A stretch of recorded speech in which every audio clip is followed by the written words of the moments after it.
पहले तो जी आप सभी पत्रकार बंधुओं का मेरे एक बुलावे पर यहाँ पर पहुँचने के लिए बहुत बहुत धन्यवाद। ये प्रधानमंत्री ग्रामीण आवास योजना के तहत हाउसिंग फॉर ऑल स्कीम के तहत जो गांव में प्लाट देने थे उसके लिए गांव में सर्वे करवाया गया। हमारे गांव से 288 आदमियों ने फॉर्म अप्लाई किया था और फार्म में से 70 आदमी सेलेक्ट हुए और उन 70 आदमियों में से प्रत्येक आदमी योग्य है। पूरी टीम सभी सेक्रेटरियों ने 15 से 20 सेक्रेटरियों ने गांव में जाकर सर्वे किया और इस टीम के सदस्य नंबरदार, सरपंच, जेई और सेक्रेटरी थे। उन्होंने जिस आधार पर गांव में जाकर देखा उनके घर देखे, इस आधार पर उन्होंने जो फैसला लिया वो सारा पूरी टीम ने मिलकर लिया। तो उस पूरी टीम ने जो फैसला लिया कि इनके प्लाट आने चाहिए, इनके प्लाट नहीं आने चाहिए, उसके आधार पर प्लाट 70 अलाउट हुए हैं। तो आपका क्या रोल था इसमें? सरपंच का क्या रोल है? सरपंच का रोल एक टीम का सदस्य था मैं बस। मैं एक आध नाम जो मतलब किसी ने किसी दूसरी जगह फोटो खिंचवा लिया हो या फिर कुछ ऐसा वो बताना था बस, और कुछ नहीं था। बवाल क्यों है सरपंच साहब? सौगात मुख्यमंत्री की है, मलार में बवाल क्यों है? बवाल तो जी जो 70 आदमियों के प्लाट कटे हैं, 218 आदमी सभी का निजी स्वार्थ है जी।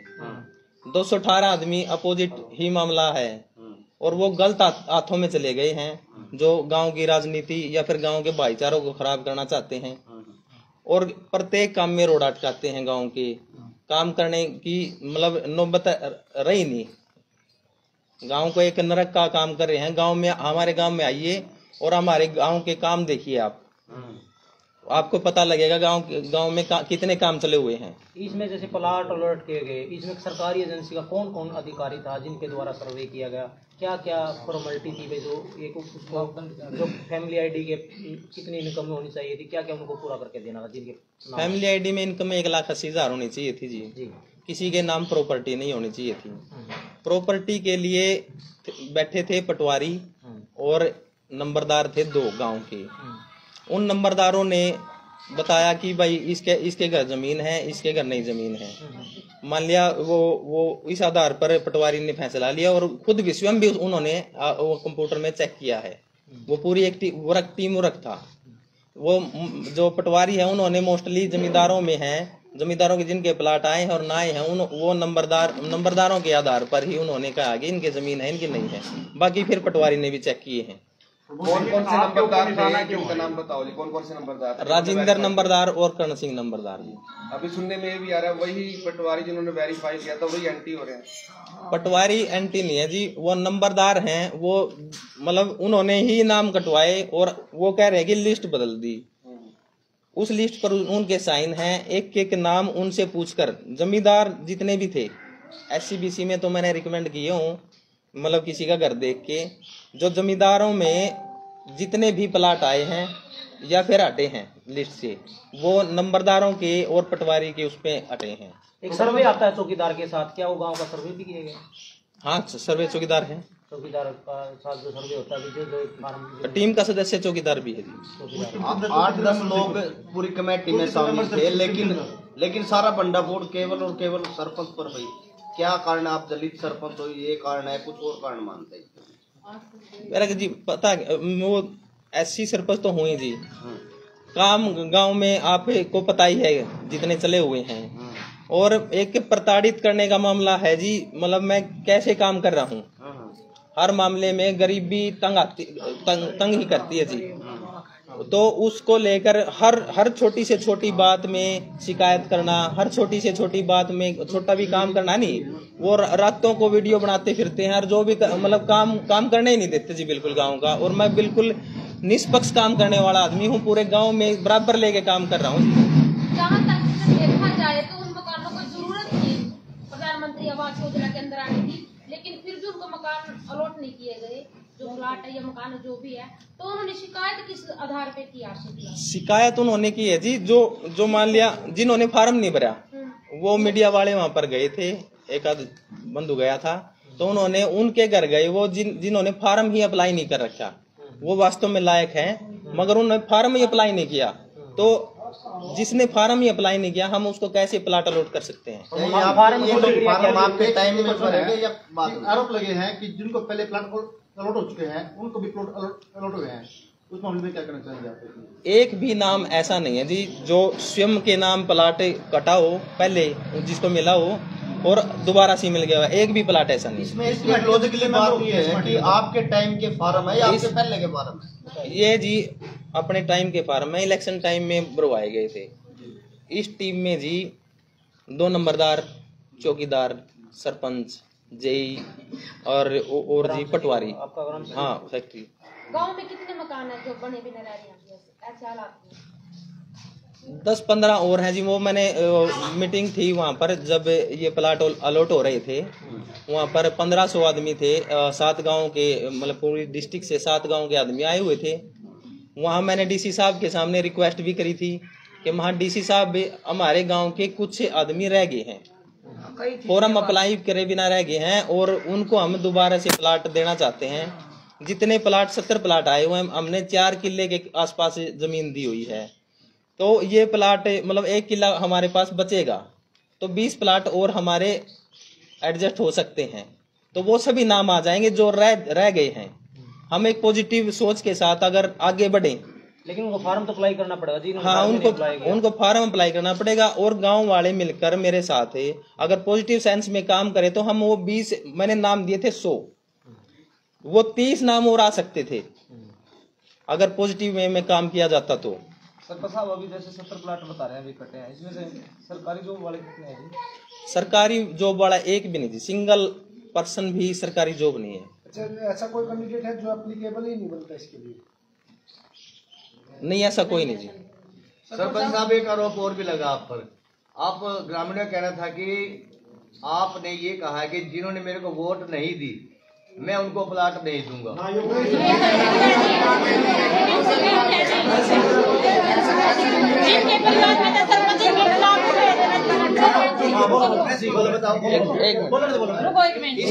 जो इसके खिलाफ उठे हैं आवाज जी, जिन इसके सरपंच साहब के खिलाफ उठ रहे थे सरपंची में उनके परिवार वाले के भी प्लाट कट रहे थे, उनके भी तो प्लाट कट रहे हैं, वो कैसे कह सकते हैं? क्या आपने ये बात कही थी जिन्होंने मेरे को वोट दी थी उनके प्लाट नहीं? मैं इसका जवाब देना चाहता हूँ जी। वो बलरूप है जी, बलरूप इसने जी मेरे खिलाफ इलेक्शन लड़ा था, इसका भी प्लाट में नाम है जी। हाँ ये उम्मीदवार था जी। ऐसी कोई बात नहीं है जी, सरपंच जी ने बहुत ही अच्छा काम किया है, जो कि मैं इनका खुद एक वो था अपोजिट में फार्म भर रखा था मैंने। ऐसी बात होती तो ये मेरा भी नाम काट सकते थे। फिर वो इस तरह के क्यों लगा रहे हैं आप बता दो। और ये गुड़िया बैठी जी, इनके परिवार में एक कैंडिडेट और था, ये गुड़िया उसी समाज से है, इन्होंने सभी के उन्हीं के वोट दे रखे हैं, इसके दे रखे हो या उस भाई के दूसरे के दे रखे हो। ये गरीब परिवार से है, मतलब इसके ना तो माँ है ना पिताजी है, घर घर में झाड़ू और पोछा मार कर ये अपना गुजारा चला रही है। और फिर खेड़ा में झाड़ू पोछा करके मैं अपने दोनों भाइयों का पालन पोषण कर रही हूँ। इसमें मैं सरपंच जी ने हमारा प्लाट कटवाया तो कोई गुनाह नहीं किया, बहुत अच्छा काम किया, हम तो इसके भागीदार। सरपंच साहब चलो शिकायत का मामला हो गया, क्या आपके पास कोई अधिकारियों ने कोई संपर्क किया, आपकी कोई शिकायत आई है या किसी आला अधिकारी से आपकी इस विषय में कोई बात हुई है? नहीं, फिलहाल कोई अभी केवल मीडिया में बूम है। हाँ बिल्कुल। अगर कोई बात अगर आती है तो फिर आप उसका जवाब देंगे? हाँ उसका जवाब देंगे जी। और एक पॉजिटिव वे में काम करके 10-20 और नाम ऐड करने होंगे तो हम करवाने के लिए तैयार हैं जी। आगे जाएंगे अगर सहयोग करें गांव के लोग, मतलब जो ये लोग खड़े हैं ये एलिजिबल हैं सारे। मान लिया ये लिस्ट दोबारा से कह रहे कि दोबारा से रिवाइज करो, इनमें से जो योग्य नाम कट जाएंगे फिर वो शिकायत करता वो खड़े हो जाएंगे। मतलब तो ऐसा गांव में विवाद का कारण क्यों बनाया जाए? प्रधानमंत्री आवास योजना के तहत आपके प्लाट कटे, कुछ ऑफ द रिकॉर्ड बातें कह रहे थे आप, जो लोग ऑब्जेक्शन उठा रहे हैं वो कौन है? मैं बताना चाह रही जी, वे इंसान है जो इन सरपंच साहब से नाराज है, जिन्हें इनकी वोट भी नहीं दी है, जिन्हें इस प्रधानमंत्री की भी वोट नहीं दी है, जो इनके खिलाफ है वो इस बात पे ऑब्जेक्शन उठा रहे हैं। किस बात को लेकर नाराज है वो? भाई ये सरपंच बन गए, ये थोड़े भाई गरीब का बच्चा है जी, गरीब का बच्चा है जी, इसके यही कारण है जी। ये ना उदाहरण चाहना जी, मेंबरों को बका के सब पे साइन भी करवाए हैं। अगर भाई सरपंच ना मुद्रवाएंगे, हमारे पड़ोस में हमारी गली में आकर आदमी धमकी देवे हैं, अब कल तय का टाइम है थारे द्वारा जो कुछ करो कर लियो, कल ना थारे सारा की गीस बन देंगे। अगर सरपंच के साथ कोई सरपंच के खिलाफ कोई कार्रवाई होती है तो आप क्या करोगे? आपका दो आपके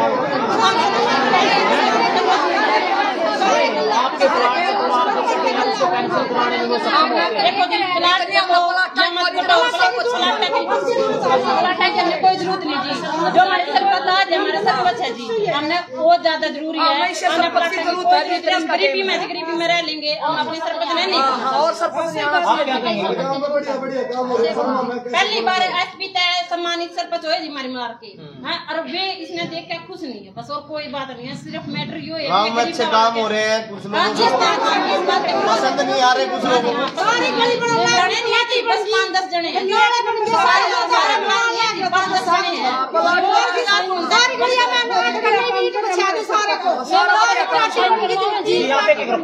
बढ़िया काम करना है सरपंच साहब। आप लड़की हो जी, हमारे गांव के सरपंच बहुत बढ़िया है, बहुत अच्छा काम करने लग रहे हैं। आप हमारे गांव में जाकर एक बार चेक भी कर सको हो, साफ सफाई तय, बिजली तय, पानी तय, सड़क तय, मतलब हर एक काम का अच्छा विकास करने लग रहे हैं। और जिस तरह हम सब प्लाट के अवेलेबल थे तो हम गरीब बात दे दिए। जिस तरह मैं लड़की हूँ मलार की, मैंने 11 साल हो गए रहते अपने मायके में, हस्बैंड भी गुजर चुके हैं, लड़का भी नहीं है, तो दिहाड़ी मजदूरी करके हम अपना गुजारा कर रहे हैं। जब हमारे पर गया था सरपंच साहब ने प्लाट दुआ दिए तो उसमें क्या दिक्कत है? और फिर कि तुम जाओगे ना, मेरे मायके में कोई जमीन है ना सरकारी नौकरी है, अपने मायके में किराए पर रह रही है। ऐसे कितने हैं इनमें जो किराए पर रह रहे हैं? किराए पर जी बहुत सारे वोट ना मलार के हो, लेकिन पिल्लू खड़ा किराए पर हो? हाँ, पिल्लू खड़ा किराए पर रहते। वोट आपकी कितने फैमिली मेंबर आप? फैमिली मेंबर मेरे मम्मी पापा गुजर गए और 2 भाई हैं, वो भी 18 से नीचे हैं, और बड़ी सिस्टर की शादी हो रही है, और उससे बड़ी छोटी मैं हूँ। मेरी वोट अब बनेगी, अब गांव की वोट हाँ हमारी सारे डॉक्यूमेंट गांव के ही हैं जी। सरपंच साहब, सरपंच का काम होता है समान रूप से विकास करवाना। जैसे बीजेपी भी दावा करती है समान रूप से हमारे सभी बराबर है, ठीक है ना? आपने कहा कि जिन लोगों को प्लाट नहीं मिले वो पात्र तो थे लेकिन उन्होंने अप्लाई नहीं किया। अगर आपके मन में ऐसी भावना थी सबका साथ सबका विकास होना चाहिए समान रूप से, तो आप खुद भी जा सकते थे उनके पास, जो पात्र थे भी, आप अपना फार्म भर दो। सरपंच की तो ड्यूटी बनती है, मैंने आप खुद चले जाते। चौकीदार एक है जी, जिसके घर पत्रकार बंधु गए थे, उनको 4 बार स्पेशल कहा चौकीदार ने, हाँ फार्म अप्लाई कर दो, अप्लाई कर दो, और मुनादी भी करवाई थी, मुनादी 2 बार मुनादी करवाई थी।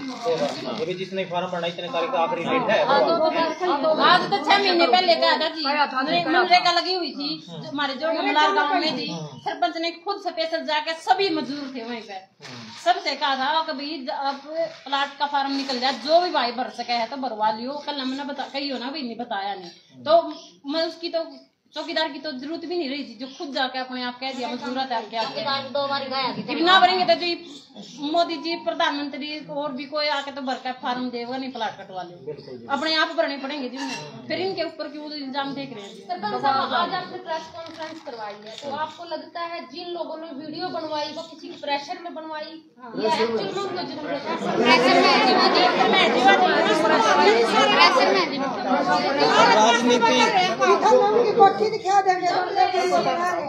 पता है जो आदमी यहाँ पर आए थे, सफेद आए थे शिकायत करने के लिए, उनमें से मोस्टली जिनका पहले लाभार्थी थे उनके नाम लिस्ट आ गई थी कि भाई इनके प्लाट नहीं कट सकते। उनमें से 15 से 20 आदमियों की लिस्ट आई थी। उस लिस्ट में जिसके नाम थे उनके प्लाट अलॉट नहीं होते, वो आज भी गरीबी के हालात में, पहले उनको लाभ मिल चुका है।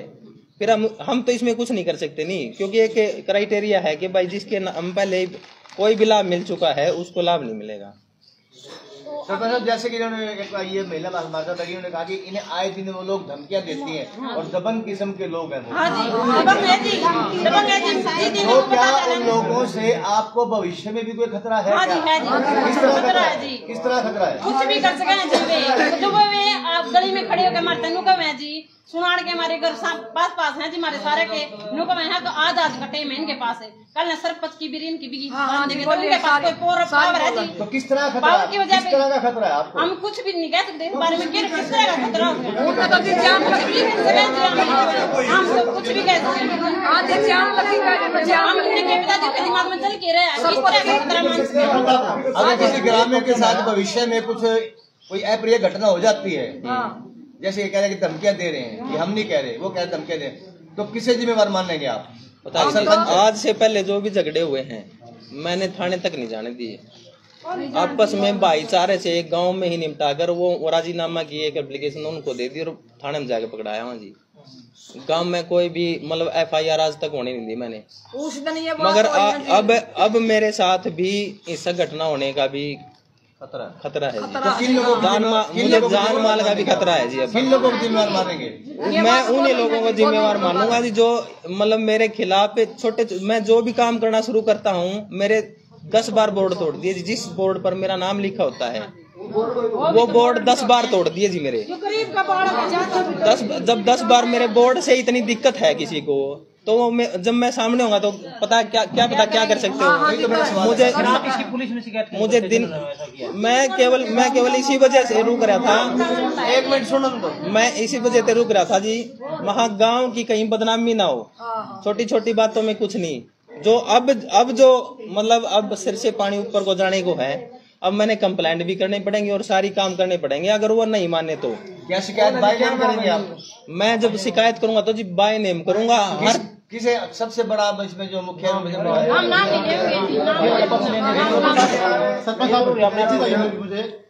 218 पत्रकारों के खिलाफ 288 जी 88 गई थी, 70 को अलॉट हुए। आपको पहले पता था कि 70 या 80 प्लॉट अलॉट हो गए, तो क्या आपने उनको पहले वापस में कॉम्प्रोमाइज करने की कोशिश की? पहले किसको कॉम्प्रोमाइज करें जी? वो शुक्रवार में बोले हैं जी, सरपंच की जान में भी खतरा था जी। शुक्रवार में उन्होंने बोले हैं अगर सरपंच आज बाहर निकल जाता तो हम इसे जिंदा नहीं छोड़ा, ये बात भी बोले। कुछ लोगों का कहना है कि सर्वे दोबारा होने से जी पता क्या होगा, ये मैं दावा करता हूँ कि ये नाम बिल्कुल ठीक है जी। चलो ये आखिरी प्रश्न है, आप इस मामले को बिल्कुल ठीक है। अगर ये नाम कट गए, जिनका नाम आ गया और वो दोबारा से कट गया, तो वो एक शिकायत करता और पैदा कर दिया जी हमने। ये मान लिया 10 नाम कट गए, 20 नाम कट गए, इसमें 20 शिकायत करता और पैदा कर दिए, दोबारा हर बार लिस्ट चेंज करते फिरेंगे। अगर पॉजिटिव सेंस में काम करके हम 10 नाम और ऐड करवाना चाहें तो हो सकते हैं और हो सकते थे। तो क्या सरपंच साहब अब आपकी किस तरीके की सोच रहे, गांव में माहौल शांत रहे, प्रशासन से क्या मांग करते हो? पुलिस है, सभी तो प्रशासन है, क्या करे आपके गांव में? मैं पहले तो गांव में ये कोशिश करूंगा जी, उनसे नेगोशिएशन करके बातचीत करके कि भाई मामला गांव में ही सुलझ निमट जाए। अगर वो इसी तरह से अग्रेसिव होके काम करेंगे तो मुझे SP साहब से शिकायत करनी पड़ेगी कि गांव में मुझे खतरा है, मुझे हर तरह से जान माल का खतरा है। मैं कुछ भी करता हूँ, मैं मतलब कोई बैठक भी बनाने लगता हूँ नहीं, उसकी भी फोटो डाल के ये कहते हैं कि भाई ये मतलब ये वो है, ये वो है। तो जानबूझ के कुल मिला के जानबूझ के टूल दिया जा रहा है। हाँ जी, बाकी मामला इतना है नहीं। अगर वो चाहते तो 10 नाम मान लिया जो रह गए वो ऐड हो सकते थे, गांव में शांति बनी रहती। जो रह गए मान लिया नुकसान हुआ है। हाँ, 10 जने ने जी 7 गांव की सीटी कर दी, 7 गांव की बिरान माटी कर दी। 10 आदमी ने मलार के कुछ खराब बंदे ने 10 ने 7 गांव की बिरान माटी कर दी। वे सब भी खराब कर दिए, उड़ के मेंबर भी उड़ गए और जनता भी। क्या मतलब है जी, सिर्फ उनने बंदे की चलेगी। वे 7 और गांव भी हैं, आम भी हैं, हमारी कोई वैल्यू नहीं है जी। आप खुश हो जो प्रशासन ने फैसला लिया है, पात्र लोगों को बुला? हाँ जी, पात्र लोगों को। चलो ठीक है।